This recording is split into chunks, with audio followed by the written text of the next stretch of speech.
Hello and welcome once again to the Power Lunch Live show where I bring 1, 2, 3, 4, 5, 0, never zero guests onto the show. We have some interesting free-ranging conversations, do all kinds of cool stuff. In case you're sitting there thinking, I wish I could meet with the guy who knows a guy, you can through an open virtual coffee or a connection bonanza. So go to guyknowsaguy.com/meet. And I've got a summit coming up called the Entrepreneur Summit, which is September 19th. If you're an entrepreneur and you're a geek, if you're some combination of those two, you might be interested in the summit. Go to entrepreneursummit.com. I believe you have to, it's the security thing doesn't work, so it's got to be http/entrepreneur summit, not https/. We're working on the details of that because, geek problems would, of course, affect a geek summit. But entrepreneursummit.com is going to be lots of fun. This is the second one, so it's episode 5. If you understand why the second one is episode 5, then you should definitely be there. All right, enough about me and what I'm talking about. You want to hear from the guests. Here's the guests. So our guests today are Will Morrissey and Diane Conklin. I'm going to give them each a couple of minutes to introduce themselves and what we'll be talking about. And then we each one has a topic that they brung with them. They'll introduce their topic, and then we kind of open it up and let it flow freely. So tell us about yourself, guests. Will, who are you? What do you do? Well, hello, everyone. I am a guy who knows the guy who knows a guy. I have his book because I've known him for a little while, and I know if you go to chapter 11, relationship selling, developing relationships to make sales happen. Well, Michael's been very good at that. He's been around the area for a while. He's knows a lot of people in the area, and the reason is because we kind of travel in the same circles. My wife is a realtor. I joined her with EXP Realty, and we have attended many Greater Mystic Chamber of Commerce events, and when the Groton division had events, we went to those. So we've been at a lot of different events that Michael's been at, and just so pleased that he invited us to be on this. So thank you, Michael. All right. Thank you. And you're going to be talking to us about some interesting real estate concepts. Is that right? Yeah. Today, a lot of people have been getting worried about the recession that we just entered. And, they remember 2010 and, 2008 to 2010. And it's a lot different nowadays. I'll go through into more depth about what happened then and what's happening now. But we're looking to see if we can make a soft landing this time around. All right. Very good. And hello to Dana, who waved. So we're waving back. Hi, Dana. Diane. I was going to say, Dana, that's not me. No, that's not me either. Oh, that's all. Oh, geez. Who is the producer on this show? Nobody. Just me. Let me think about that one. Oh, goodness. Okay. Hi, Diane. Hey, how you doing?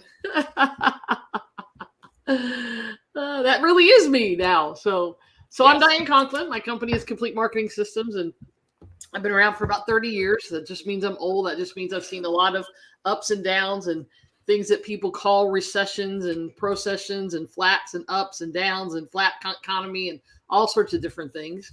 And so basically what I do is help companies grow. And that takes on a big gamut. But by trade, I am a direct response marketing expert who helps companies go to 6 and 7 figures. We do that in a lot of different ways with funnels and really marketing and continuity programs, strategy, implementation. But it's really about strategic growth, and it's really about what I call their map, which is a marketing action plan kind of thing. So my topic is, quote, business growth. That covers a lot of things, and I'm interested to see what we're going to talk about with the recession and see if we really believe we're in one or not. So I'm looking forward to the discussion. So thanks for having me.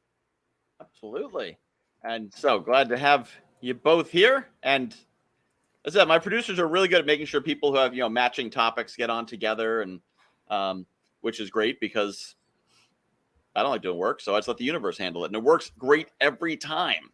So, we got another emoji, emoticon. Yeah, that's how old I am. Emoji in the comments. Hello, David, with your smiling face.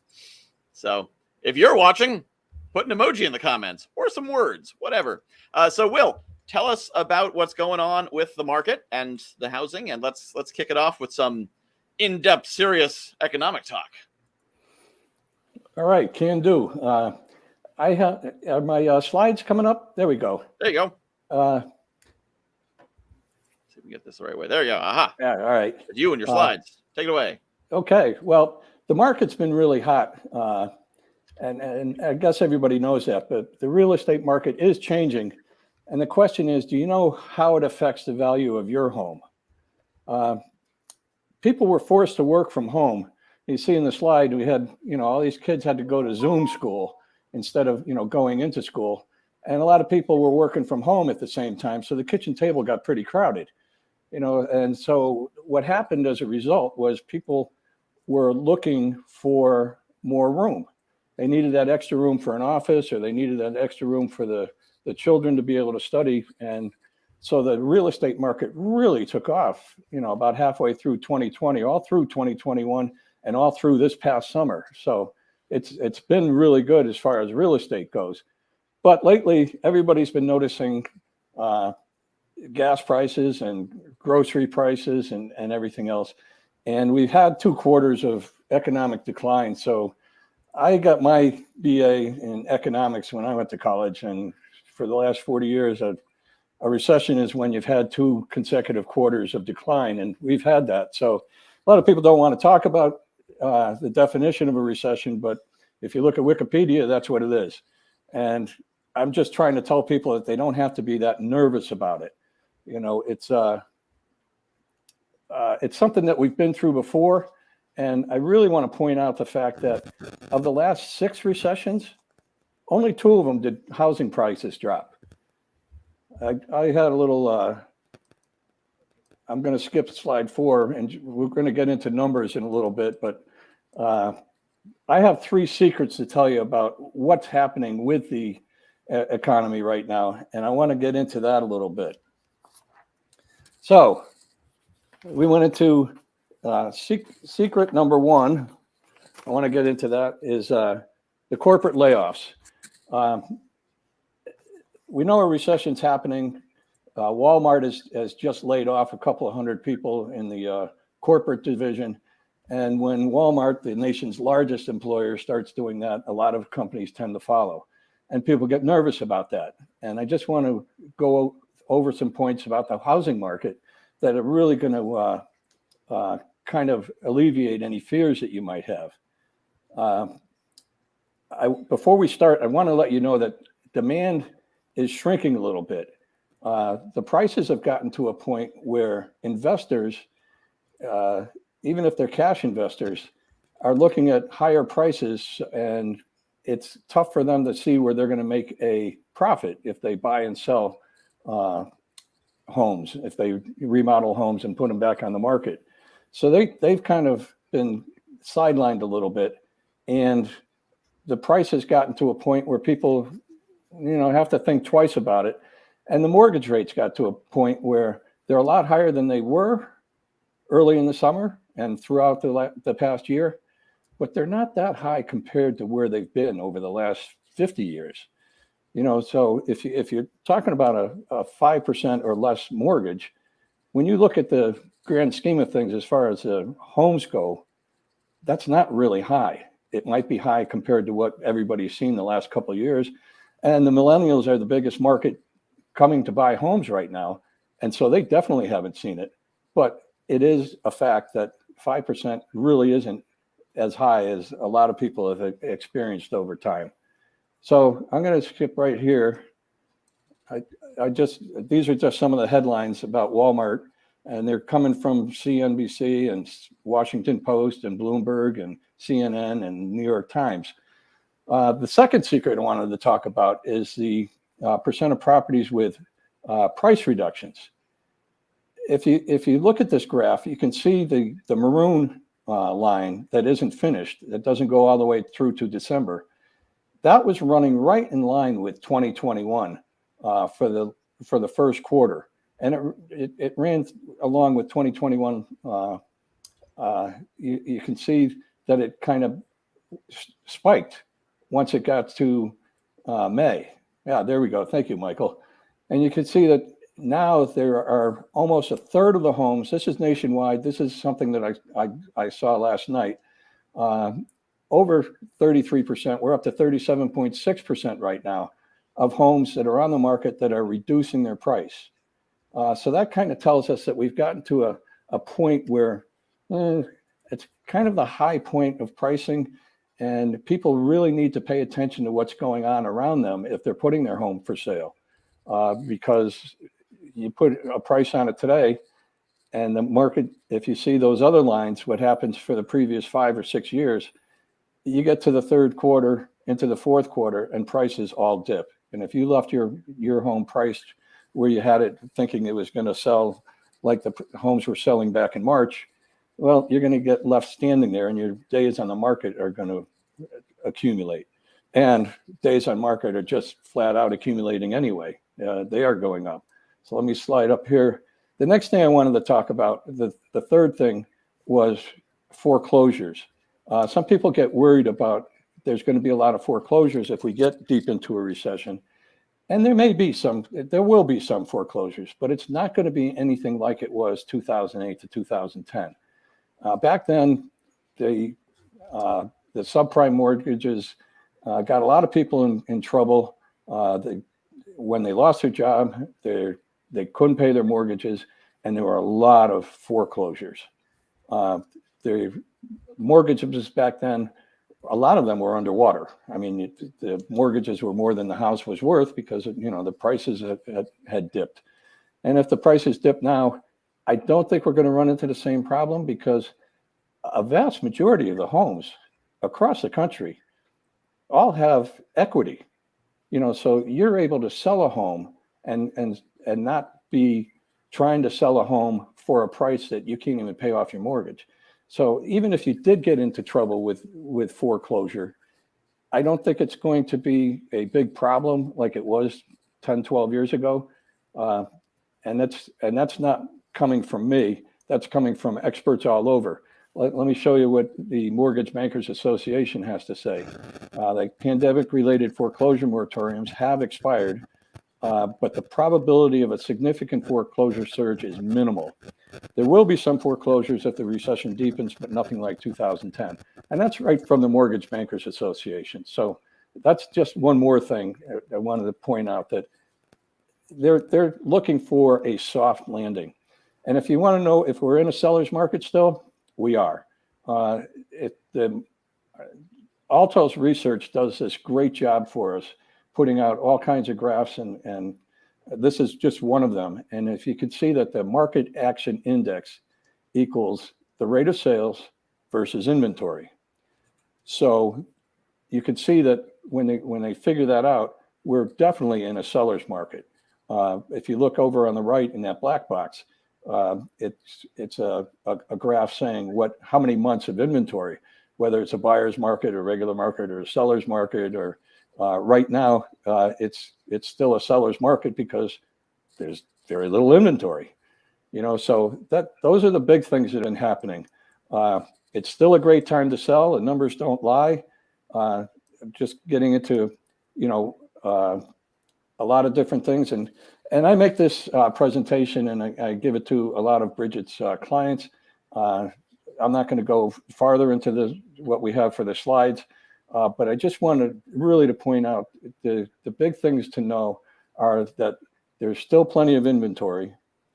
The prices are leveling off, if not dropping a little bit. The mortgage rates have been dropping a little bit lately, and so the climate for people with homes that might have to sell, with the great run up in pricing this year, they have equity. So it's not like they're going to have to be forced to foreclose, which would end up having houses selling for less than what they are really worth, which would drive down the price that you could get for your house. So when we talk about a recession, I just want to remind you, the last 6 recessions, 4 of them, the houses increased in value.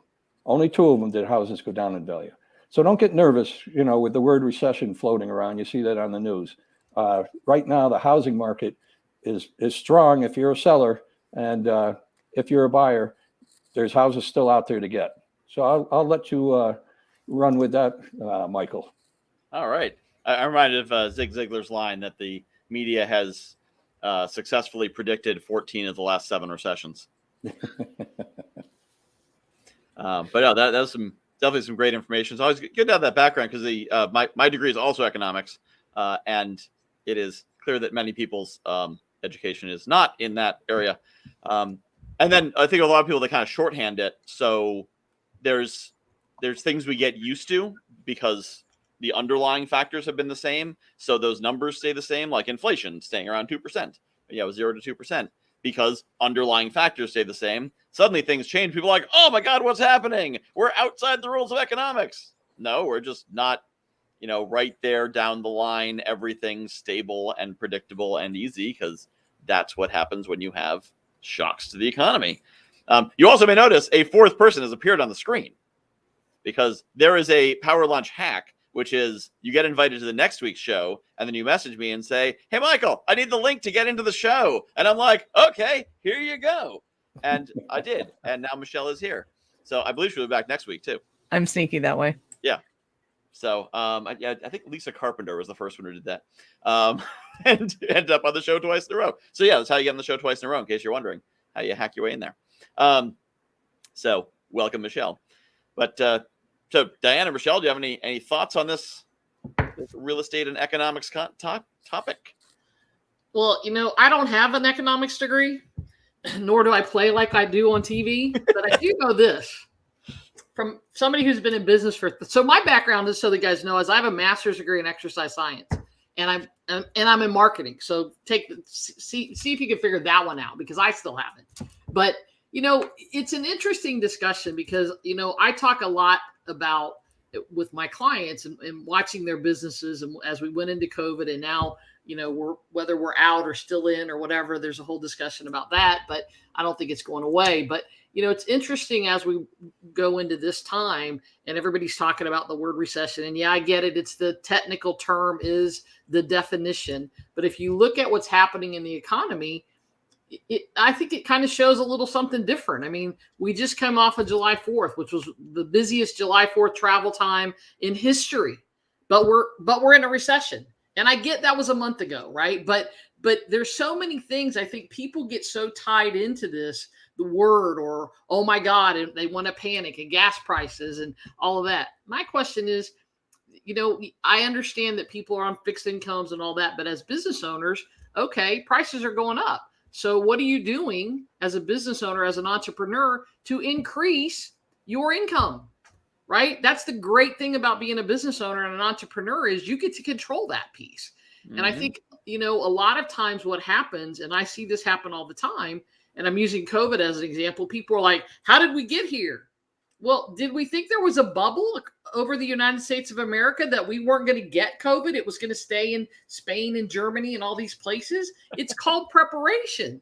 How did you get caught by surprise? It's the same thing with the economy right now. It's going somewhere. We can all agree to that, right? Mm-hmm. And so I think for me and for my clients, what we're talking about right now is the same thing we were talking about pre-COVID. What do you have to do to prepare? What are the changes that you need to make in your business, in your life, in your whatever? And I'm not talking about cutting expenses or not doing things. I'm talking about how do you rev things up? How do you shift? I hate the word pivot because pivoting during COVID doesn't work.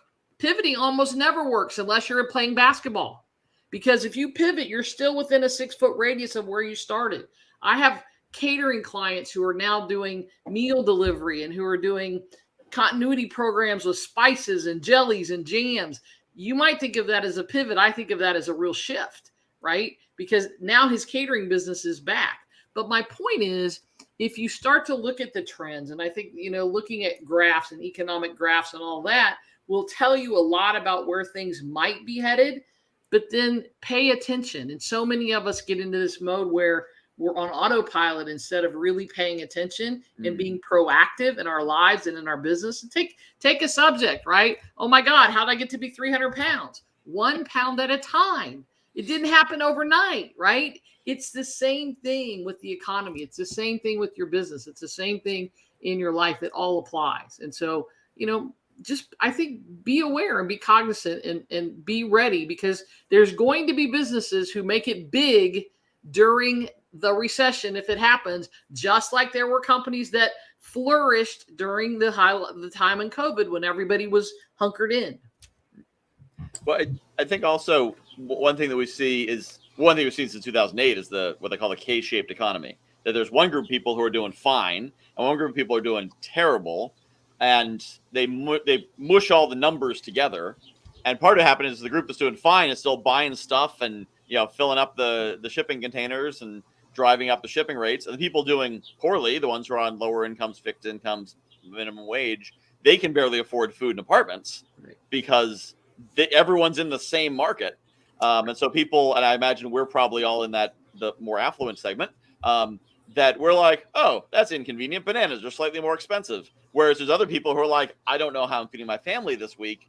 And if you mush all those numbers together, you're like, what's going on? It doesn't make any sense. Because it's kind of like if you average together the basketball team and the baseball team's numbers, and you'd be like, wait, 83 home runs? What does that even mean?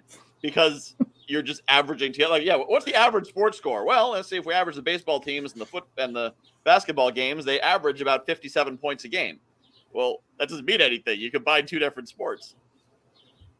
Yep. And Michelle, looks like you unmuted. I did, because I find this whole topic fascinating, and I find economics fascinating. It's started reading on every book I could find on kind of the dynamics of when money changes. So I have a kind of an interesting twist in this whole thing, in that one, things are always going to change. So don't ever think that they're not going to change, and that will help your underlying mindset for all of this. And I think that the fun part to me is the economics of people going, hey, I'm not going to go back into my office, and therefore I'm going to start my own company, which I personally think is awesome, because I have this underlying belief that entrepreneurs are going to change the world, because you have to start thinking about opportunities in inconvenient locations. So when something goes wrong, that means there's an opportunity there. And the more we can start to think that way as a masses, the more we become innovative and we become collaborative, and all this sort of fun stuff starts to happen. So am I stoked that the price of housing is going to continue to go up? Of course I am. I've been counting on it for the last 40 years, and I'm going to continue to count on that for the next 40 years. If they go up and down, they go up and down. I live in a city where historically every 10 years there's a boom and then there's a bust. So it's like, well, we're so used to that. It's like, what do you mean there's a boom? No kidding. Of course there is. So I think that dynamics of people becoming entrepreneurs and solving their own problems and starting to realize that real estate is an awesome investment, in that somebody's always going to have somewhere to live. How that shapes out may be different, but they're still going to need the land to build the house, whatever that might mean on it, which then means that there's going to be more opportunity where other opportunities weren't before. And I'm loving all of the stats and information that Will gave, because it's reinforcing this idea that just because your wage went down doesn't mean there's an investment opportunities to change your source of income. Right. And when we start thinking of it that way, then all of a sudden, again, we start to see the opportunity in inconvenient places. Well, I think there's also the economy's shifted. The analogy I use, I don't know why I use sports analogies. I'm not into sports, but the analogy I use is it's like kids go through school being taught to play baseball, and then they show up, they show up on the court for the actual game of life, and they're handed a big orange ball, and they're told, there's the net. And they're like, what's a net? What do I do with that? I got a bat and a glove. And so some people are like, okay, cool, ball, hole, but I put the ball in the hole. Okay, we'll figure it out. And others are like, but bat, I have a bat. I was taught to use a bat. And they get to their 40s and 50s like, I was taught to play baseball. I'm going to play baseball. And so you get a lot of people who feel like the economy is rigged and unfair, and because they're playing the wrong game. They're playing the game from the 50s and 60s, which we're still living in, when the economy is totally different today. And things like gig work. I mean, 2021, my business was underpinned with gig work. I used Uber to support myself, to get the time and space to explore, build my network, build my resources, so that I could then launch into a 6-figure business in 2022. If I had tried to work the old way and get a regular job and pay and get paid a regular wage, I wouldn't have been able to do it. I would have been working too much, wouldn't have had the energy, wouldn't have had the time, couldn't have built a business. I did it 21st century style, and I think too many people are holding on to things that don't work. Like they're insisting they stay on the sinking ship instead of getting on that fancy plastic raft thing. Plastic doesn't float. I don't want to get on that. I'm going to stay on this wooden ship because wood floats as it sinks under the sea. Yeah. And to me, all of what you're saying is people have lost the art of how do I problem solve, Mm-hmm. right? If you're not a problem solver in today's world, you're not going to last very long. But there's not a lot of people who can solve a problem when it's presented to them because of exactly what you think. They can't change their paradigm. They're stuck in the 50s when we're in 2022 or whatever year it is, and it's that ability to, how do you solve this? There's always a way to solve it. You may not like the answer, but there's always a way to solve it. To me, it's kind of like in World War II and the POWs. They found that pilots make terrible POWs because they're always escaping. It's like, because they're never willing to accept the fact that they're confined. It's like, okay, so how do we get out of this? What are the other possibilities? And what do we do? And I think that is awesome. The more we can teach our kids to think as opposed to solving their problems for them, the easier it becomes to feel not confined by your environment, by the market, by the circumstances, by whatever your neighbors think and all that kind of crap. It's constantly, okay, so how do we get out of it and how do we solve this? Actually, that raises an interesting point, because I think what may have happened, starting the industrial age, we needed people who could work together, 1,000 people in a factory and 500 people in an office, all, doing the same thing, writing the same reports, doing the same whatever. And so our education system shifted towards conformity because that's what we needed. And a small sliver needed to be creative to build the companies and innovate things. And the masses need to just get in line and do their jobs and not think about it. And then through the 80s and 90s, we shattered that system and suddenly created a system where people actually had to think, but they'd still been educated both formally and through their families after 3 generations to get a job, get in line, follow your thing. And people are doing that, are just getting crushed right now. And it's unfortunate because, how do you ask someone who's been trained for 20, 30, 40 years, keep your head down, do your work, and you'll be okay. Suddenly like, oh, sorry, everything you trusted is gone now. Yeah. You need to build it on your own. In medieval times, peasants were really, really clever and creative. There's been a lot of study that most peasants were actually entrepreneurial in some way. And that's how they got the cash to do things and the ability to do more than just like eat. If they wanted things like, clothes and tools, they needed to get entrepreneurial. And so they all figured it out because that was the culture. You've got to figure this out. No one's going to give you anything except for your bare survival. You're going to have to figure out the rest. So they did it. Whereas our culture, we specifically taught people, don't worry about it. You don't want to be an entrepreneur. That's difficult. That's dangerous. Only some people do that. That's not for you. That's not for your family. Just get in line and do what you're supposed to do and you'll be fine. And suddenly we're like, oh yeah, about that. Good luck. Well, and what's interesting, I just had a client this week on my coaching calls who said, doesn't everybody own their own business now? And I very quickly said, no, nor should they. We've got way too many people, I think, jumping onto the bandwagon of, hey, I can do X, Y, Z, pick a topic, right? Mm-hmm. Coaching is one of them that really grates on me. It's like, really? What are your qualifications? You had a job for 20 years and now all of a sudden you're going to teach me how to build a 6-figure business. No, I don't think so. But it's interesting how, as you said, right, we've grown up in this environment where this is what we're taught. It's still what they're teaching in formal education, right? Mm-hmm. And now we've got this whole thing that's changed over the course of really the last 5 years, maybe less than that, where now everybody thinks they should own a business when in fact they shouldn't. And quite frankly, what you said is, look, owning a business isn't the easiest thing in the world. It's not intended to be, because everybody's not supposed to do it. Doesn't mean everybody can't. If you're willing to put in the work and you're willing to learn and you're willing to, fail and have the headaches and the pains and all of that, it doesn't mean you can't. You certainly can. But I don't think everyone's cut out for that. Just like not everyone's cut out to be president or a senator or a car mechanic or, an IT person. I mean, kill me now. If I had to do something technical, forget it. I'm the person who's going to throw the computer out into the driveway and say, bring me a new one. But, we all have our things. And yet I think we all have the ability to learn and grow and do things beyond what we think we can.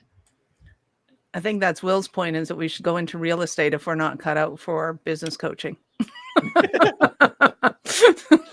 There's still a way. There's a still lot a way. of people out there in business coaching that got $100 certification that think they know something. But don't get me started. A lot of people that went into real estate this year because they thought it was so easy, because the houses were selling so quickly. They're a matter of hours, not days on a lot of houses. And you'd go and you'd have 10, 15 offers on the first day it hit the market. I mean, it was crazy. But now they're seeing, with it slowing down a little bit, taking a little bit longer, there's more to selling than just showing up at an open house and saying, well, how much do you want to pay? Oh, God, you're going to have to work? Oh, no, nobody told me on my own business was going to create work. Okay, speaking from experience and having started the entrepreneurial journey with 3 businesses, just because, go big or stay home, I think one of the biggest things is you're right in a sense that being an entrepreneur does not come naturally. It's certainly not as easy as going out and getting a job and just doing the same thing day in, day out. It is the greatest personal development experience you've ever had. So if you've never done therapy, you probably don't want to start with the business. Start with therapy.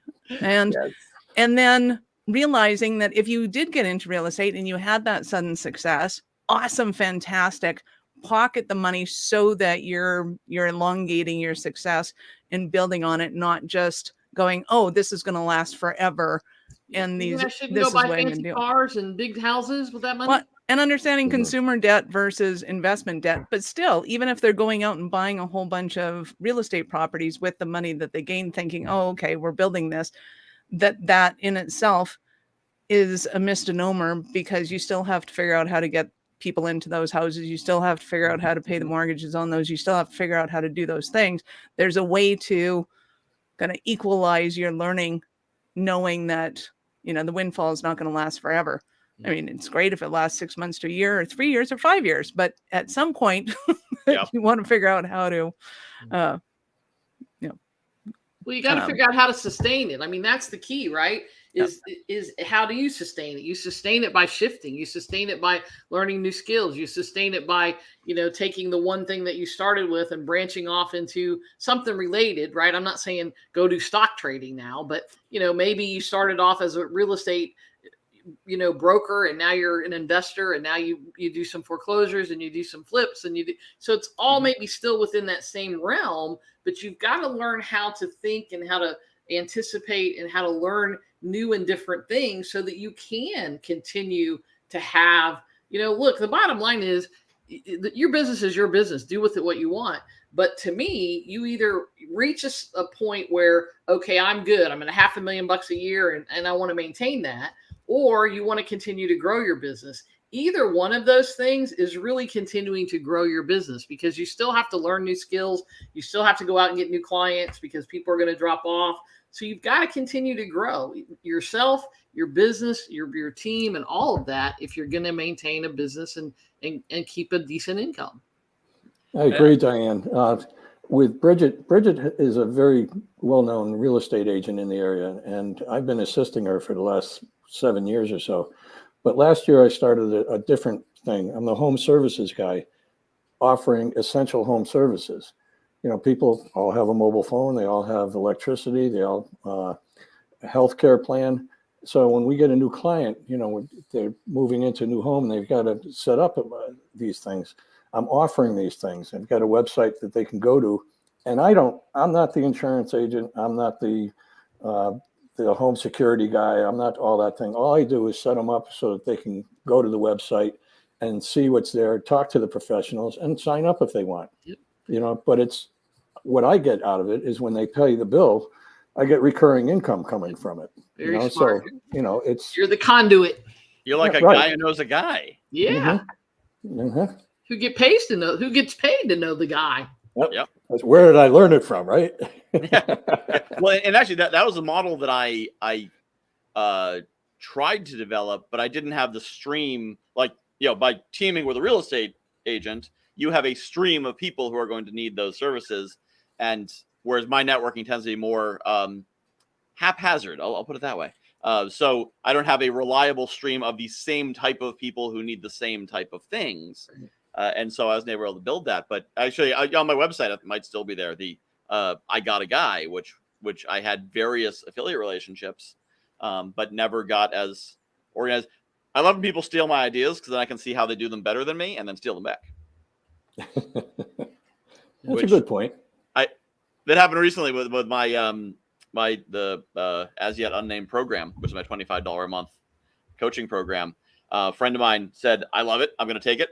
There's our link. Actually, I think it was on the show where she learned about it and said, "I'm going to do one myself." Looked at her website. I'm like, "Oh my God, this copy is brilliant. I love how she describes it and how she's explaining it. It's awesome. I should use this." And then I went back to my own site. It was my copy. So Not cool. No, totally fine. I'm because I was able to see how she innovated on it. It was a good collaboration, actually. And It then wasn't just stealing. Yeah, and then I could take her innovations and bring them back to mine. Because it's not like, if you want to work with me, it's not going to look at me and Jackie Simmons and say, which one should I work with? I'm not sure. We're completely different people who do completely different things. It's just a way of saying, here's an easy way to connect with us. Even easier if you don't have to write your own copy. Yeah. Well, the best part was, this is the best story about it, was we're both in the group that offers hot seats, and she wanted to get feedback on her site, but she didn't want to sit in the hot seat because we're in the hot seat to get all the feedback and all the criticism. So she said, "I think Michael should get in the hot seat for the program." And I said, "That's okay. I guess I'll take the hot seat." And I got all the feedback on the site and a lot of really good advice. And she's like, "Excellent. Now I know what I need to do." I'm like, "Did you put me in the hot seat so that you could get feedback?" She said, "Yes, I did." And like, that is brilliantly innovative. I love it. So I have a question. So if you could just go up there and answer it and get me the answer, that would be awesome. So it worked out really well. Everybody won. And I had a reason to put my website up on the screen again. And you're a way better sport than a lot of us are. Let me just say that. Anything gets me in front of people, I'll take it. Yeah, well, me too. And there's things that are right and things that are wrong. And So Michelle, what's the name of your company? It is Awareness Strategies. Would you like me to Okay. put that on my name? I can put that on my Oh yeah, I don't have a banner for you because you snuck in. And I know the spreadsheet open that I would pull the banner off of. So, Okay.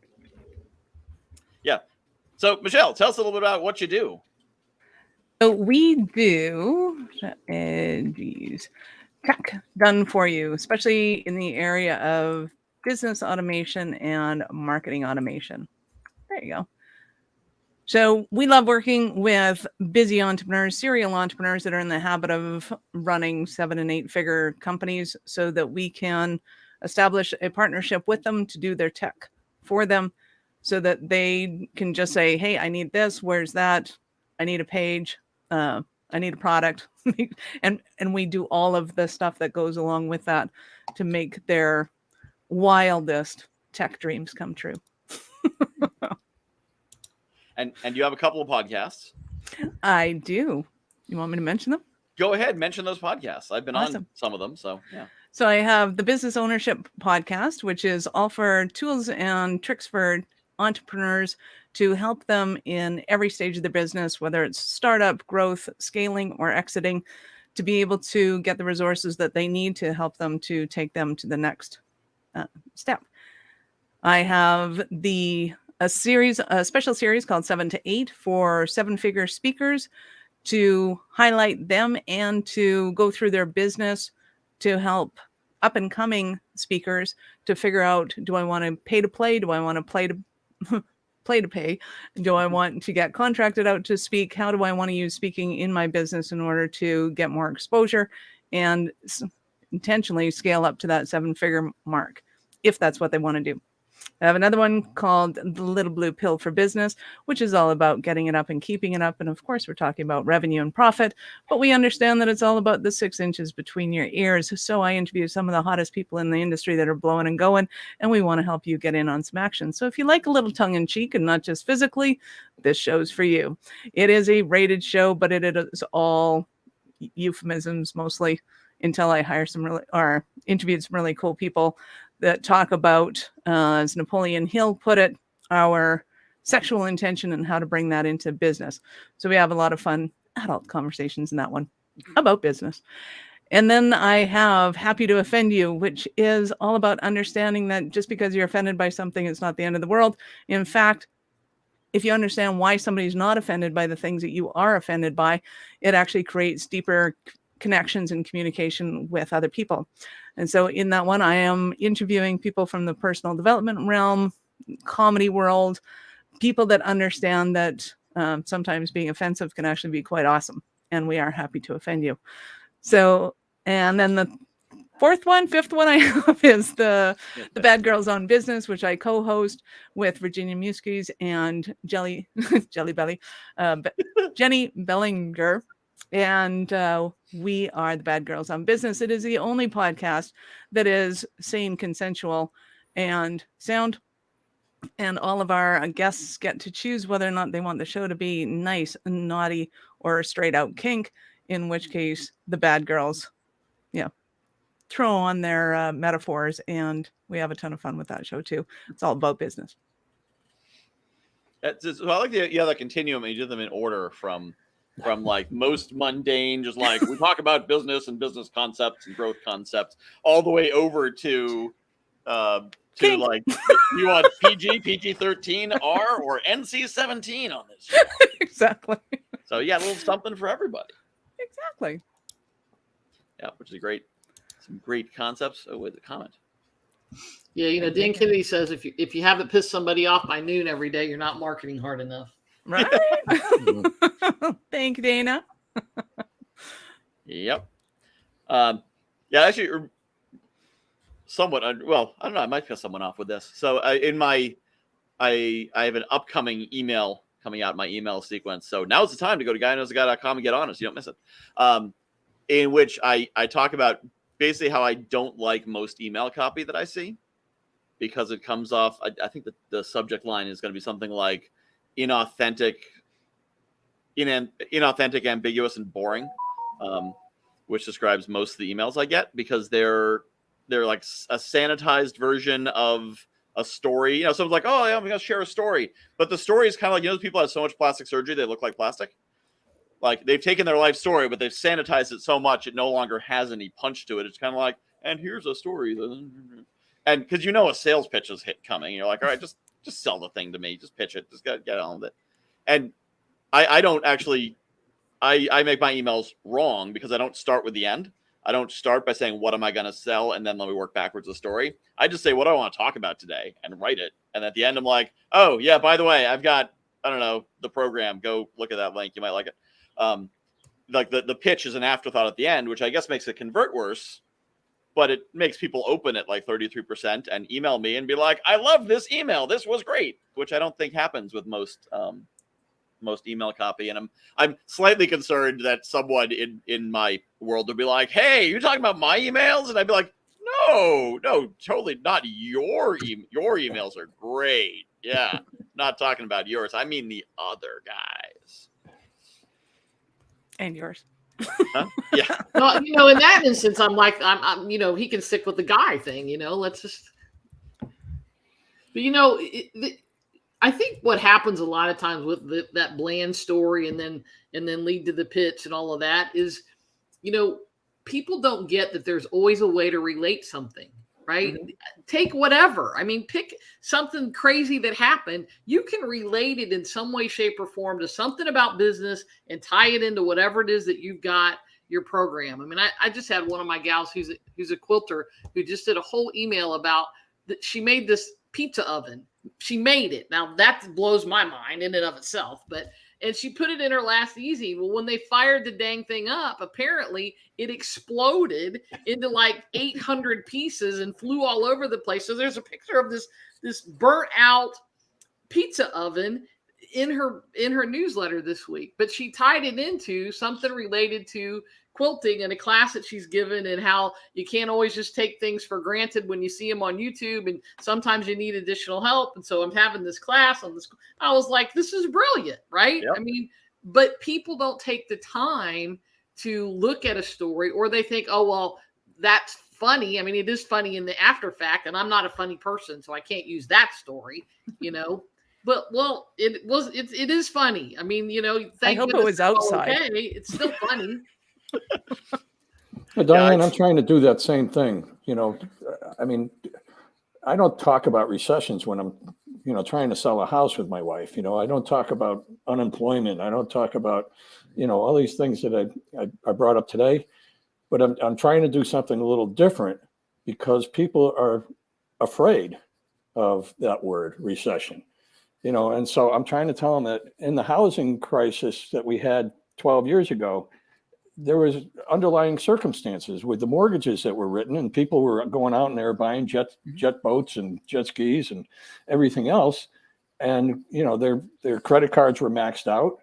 And then when the market did change, they were in trouble. But now with the housing prices that have gone up so much, people have equity in their home, so they're not going to lose their home. They can sell their home. They can work with the bank. The bank doesn't have to get the entire mortgage plus then some back.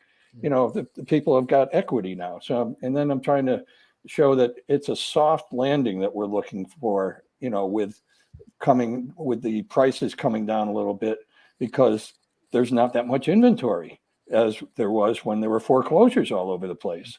And the banks were not willing to sell them for less because they wanted to get their money back. We're not running into that now. So I'm trying to, do something a little different that most people don't do in the home sales department.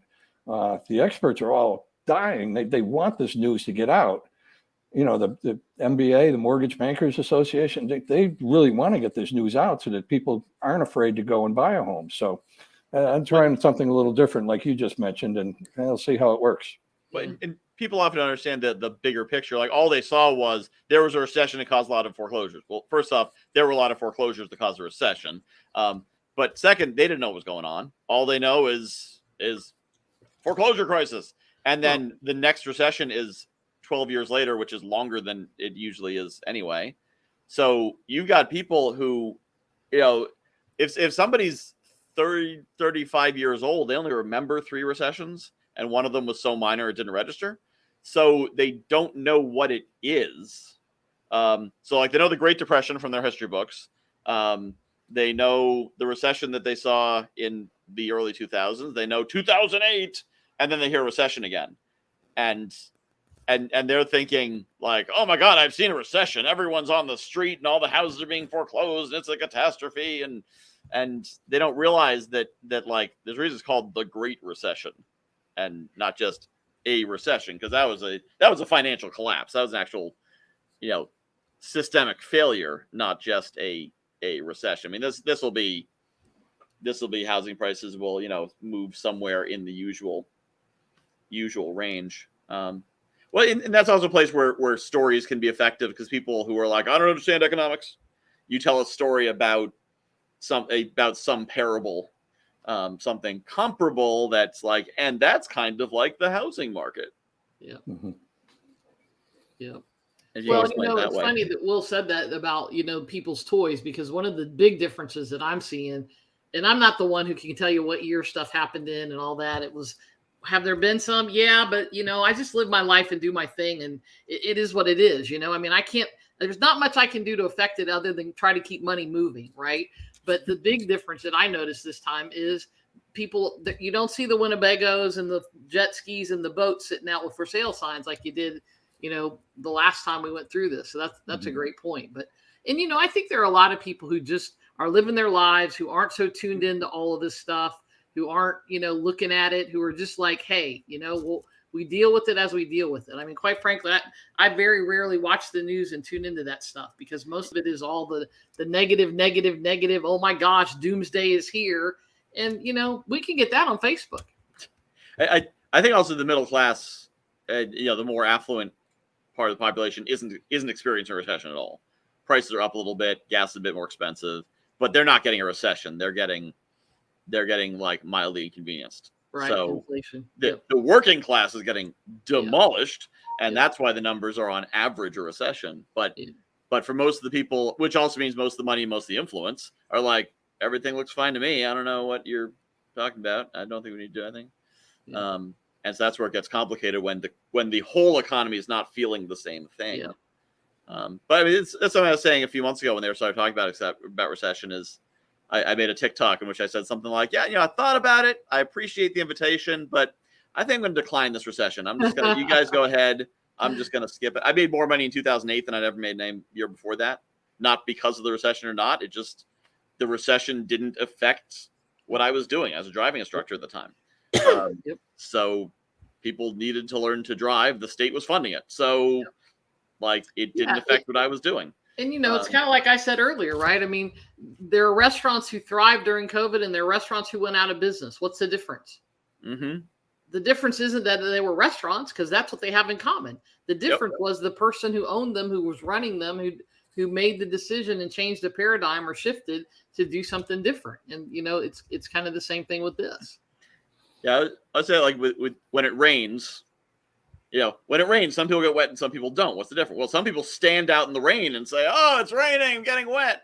Other people go inside or put up an umbrella or like get in a car. Or some restaurants took their picture window out and put in a drive-in window. Yeah. You know? Yep. Some people got out of the rain. Right.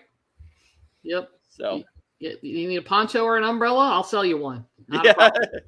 Yep. Yeah. So that's definitely a huge part of that. You know, figuring out what the opportunity is. I was gonna say, speaking of funny, I haven't blown up a pizza oven. But last night I did run a mastermind, and at the end of it, because everyone's very supportive, Michelle, I don't remember if you were still there or if you'd had to log off by then. I had to sneak out.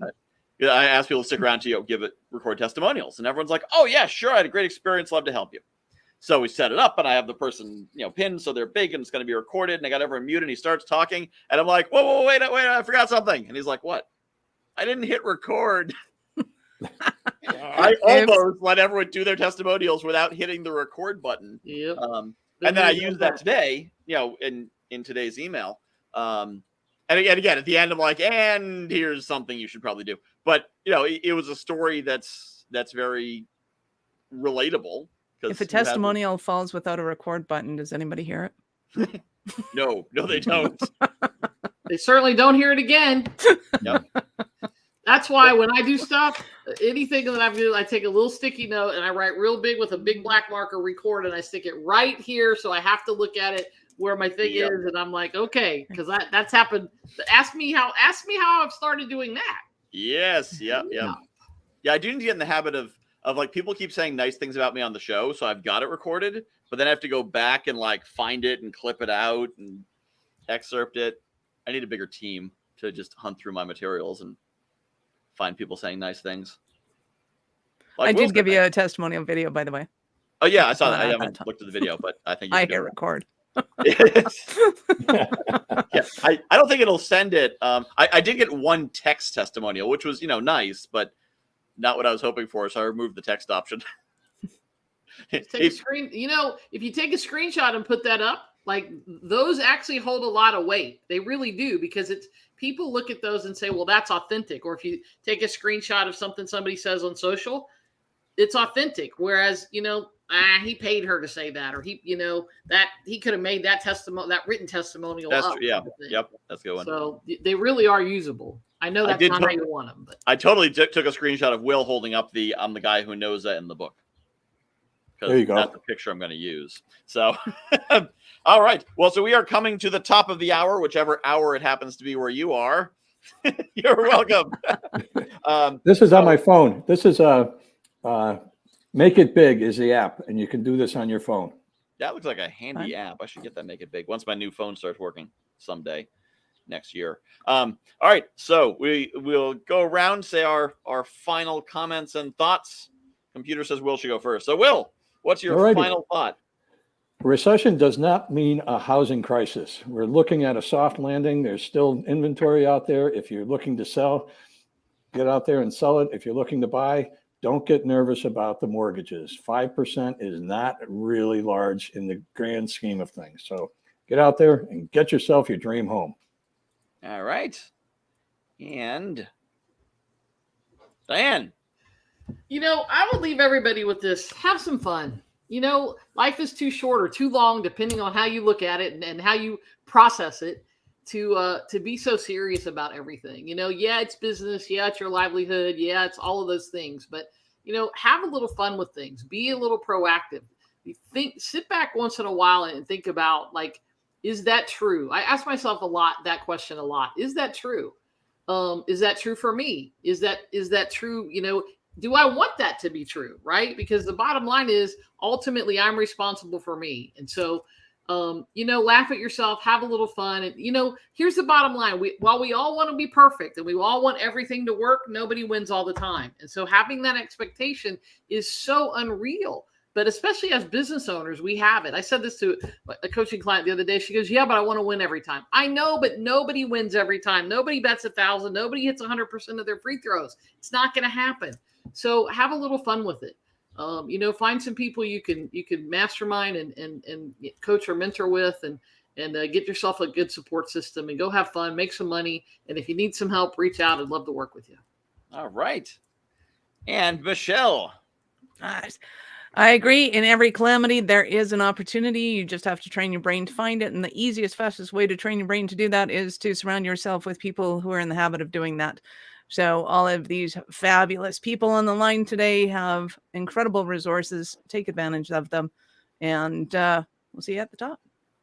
Sounds good. All right. Well, thank you all for coming and watching once again. I will remind everyone that the Entrepreneur Summit is coming on September 19th. Try that entrepreneursummit.com link. Hopefully it works. If it doesn't work, email me, message me.